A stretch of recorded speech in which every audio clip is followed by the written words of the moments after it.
Thanks very much, Jerry, and thanks for your coming in and listening to Ardiden's story.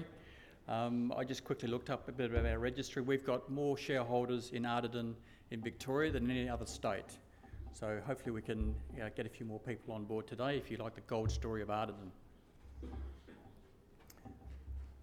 Ardiden has gold and lithium assets in Canada, North America, specifically in Ontario, and we're focusing our activity and all of our investment at the moment into the Pickle Lake Gold Project, which is in northwestern Ontario. That's the red diamond in the middle of North America there. Some of the profile of this area has been highlighted in recent news flows with some of the big gold producers, Australian, moving into North America. In the northwest, obviously Northern Star have picked up Pogo Gold Mine for $260 million US. And to our east, St Barbara have purchased the Atlantic Gold property in Nova Scotia. And obviously Newcrest have picked up 70% of the Red Chris mine in BC. So some of the big producers in gold are realising the opportunities in North America as things in Australia become a bit more expensive. But we're in the junior end.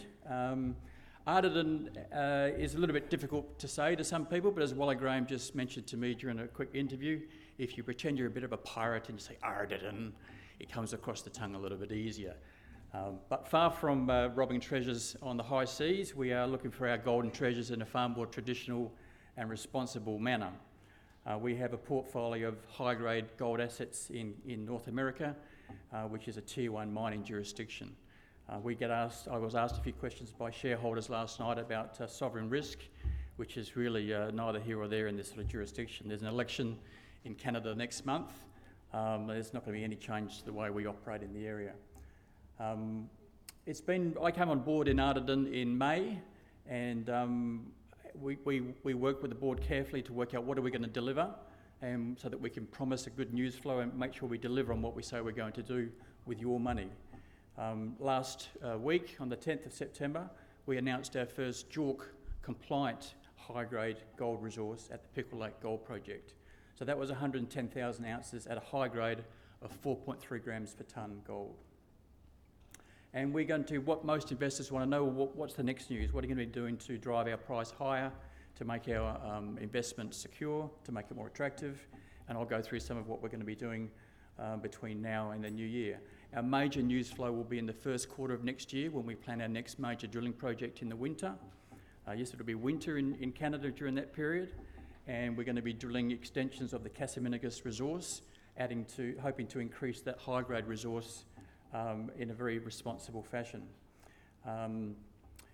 We have to work closely with our First Nations people in the area, and I've got quite a good record of doing that in Africa, and I understand the importance of working both with the community and also the other stakeholders and environmentally responsible ways to go about drilling, such that as projects increase in their maturity, you leave a good track record of working with the local people.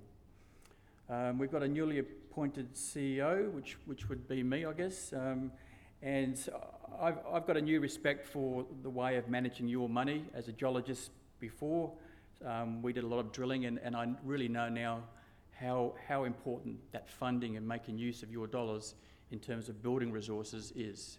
So that is very cognizant in my mind. And we've got $3.2 million of your money that we're holding and using in a very responsible manner.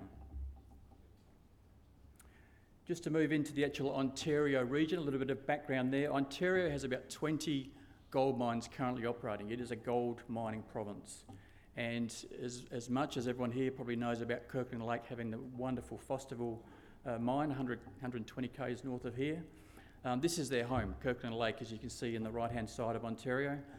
They've got a very good mine there, which also puts out about 250,000 ounces per annum from a 20 gram per tonne ore body. Not 31 grams like Fosterville, but still, this is high-grade underground mining areas all through Ontario.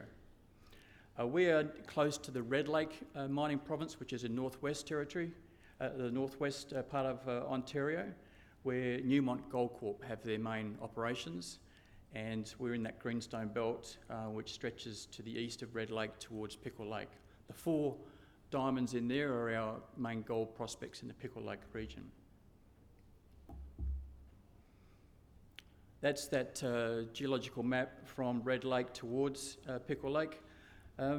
Red Lake itself has produced close to 30 million ounces historically now, mostly from what are currently the Goldcorp Newmont operations, but there are new underground mines starting in that area, and explorers very active around Red Lake. We're at the other end of that belt, moving to the east, in the Pickle Lake area, and there are 4 historical underground gold mines in this region which haven't been worked since about 1998. So it's kind of a forgotten corner of this greenstone belt, which is highly prospective. To put that into comparison in terms of length and prospectivity, what I've drawn along the bottom there is a bit of a geographical map from Kalgoorlie, heading north through the Sons of Gwalia, up to Bellevue and up to Bronzewing, where I was previously working with the Helios Gold Project. So that's very comparable. These are Archean greenstone belts, very similar geology. So I'm very familiar with the styles of mineralisation that we're dealing with through here, and very confident in the geology and the gold endowment that's likely to be all through here. So the distance from Red Lake to Pickle Lake is very similar from Kalgoorlie to Bronzewing. Pickle Lake, you might think, is remote, but remote is a relative term. I've worked in far more remote places with far more hostile surroundings and been successful. That's a picture of a fully sealed runway which is in Pickle Lake. There's only a population of about 500 people there, but it's well serviced, and having these sorts of pieces of infrastructure and sealed roads in is very important to the way we plan to operate in this area. In the lower left there's a picture of the old Patricia mine, which has, as I say, hasn't been worked, but these are all high-grade gold mines that have been worked previously, mostly running about 15 grams per tonne. So we're in that really good high-grade gold mining area, which is kind of unloved at the moment. That's a more satellite type imagery just to show you what the terrain looks like here. All the grey areas are essentially small interconnected lakes, not very deep, very shallow lakes, and then swampy sort of marshland in between. So most people don't like working in these areas, but for some reason I absolutely love it. You know, a bit of a challenge, places where people wouldn't want to go before, and I don't see any particular obstacles to working in here if we work with the First Nations people and use our investment from you people very wisely. We've got 4 main prospects in there. So Casagiminus is the one in the most southerly region there, where we just put out the JORC resource last week, 790,000 tonnes at 4.3 grams. And then we have 2 others which are connected. All those little grey Lego squares are basically our tenements. And if you connect your tenements together, you can spread your exploration expenditure between different projects. So we've got exploration credits there essentially for 3 years. We're not in a rush to have to go out and be compliant with the Mines Department. They've got a very good system there of using the money that you've spent 1 year. It doesn't reset the next year, it carries over. So we're in a very good position to work these areas carefully and logically. The light grey squares, which I've got on that diagram, detail some of the historical production that came out of those 4 underground mines. The most interesting one to me is in the west, near the Dorothy Dobie project, where we have 12 kilometres of strike length directly along strike from the old Barrack gold mine called Golden Patricia. During 88 to 97, that produced 1.2 million tonnes at 15 grams for just over 600,000 ounces. And that was down to about 700 metres. Our resource at Casagiminus, the 110,000 ounces, is just down to 250 metres. So all of these deep historic gold mines here went down up to 1.2 kilometres. So we're really just scratching the surface. That's a graph of time along the bottom with gold price along the vertical axis, showing you the duration of those 4 historic underground gold mines when they operated. There were 2 which operated between the 30s to the 60s. That was narrow manual, basically, narrow gold vein mining. The 2 during the 88 to 97 period were more modern, mechanised underground mining. And again, that Golden Patricia mine, which is in the top right, has very similar history to the Bellevue historic gold production in Western Australia. Bellevue and WA ran during the same years, 86 to 97, when the gold price was between 400 and 500 US, and pulled out 600,000 ounces at 15 grams. Now obviously Bellevue, Steve Parsons and the team there have done a phenomenal job going back over old unloved gold mines and looking for potential on there, which is delivering fantastic results to the investors who stuck with Bellevue since it was Drake, and it's quite inspirational to see what they're doing there. That's a geological picture. I don't want to bore people in here with geology. I think we've all seen too much of that, but we've got 12 kilometres of strike length straight up from that Golden Patricia mine, the Bellevue sort of equivalent, which we haven't even touched yet. In terms of news flow, I'm mining the old data in that area, basically desktop-wise, to see if there aren't more ounces we can report in accordance with the JORC code, so that we can keep building our resource base. That first 110,000 ounces is just the starting block. We know there's historical resources that have been reported in this area by previous owners, which we now are to own 100%, but it's a case of working out of that data what are we able to report that we're confident on, that we can move forward on and develop new drill targets. That's what the terrain looks like at Casamenigas. So where most of the drilling has happened has been on dry land. The yellow bar there represents the 600 metres where we've got that 110,000 ounces starting point.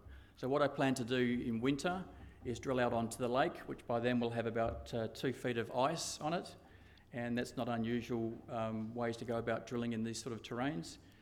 So we'll be doing a drill program extending the strike length of that Casamenigas deposit to the east, and results going well there. We're also starting to look at that at depth as well. The depth potential there is, as I say, we're in the top 250 metres, and most of these mineralised systems go down to up to 1 kilometre that's been mined in the area. But I'm not going to spend all the money that Ardiden have just on a few deep holes. We're going to build the resource in a strike length capacity and work the other prospects. That's one of our other prospects, South Limb. There's an all-year road which runs through that property up to the old Donna Lake mine. So we can work that one and test some of the anomalies, which are grams per tonne historical drilling in there, and work out what's worth building a resource around at that property as well. That's about a 10-minute drive out of town. So it might sound remote, but you can stay in a hotel in town and get a first-class meal, and it's really quite a straightforward proposition to work these areas. That's some of the community work we're doing. Neil Hackett, our chairman, is still here, I believe. That's him in the top right talking to David, who is chief of the First Nations, the main First Nations group that we're dealing with, the Mishkigogomang.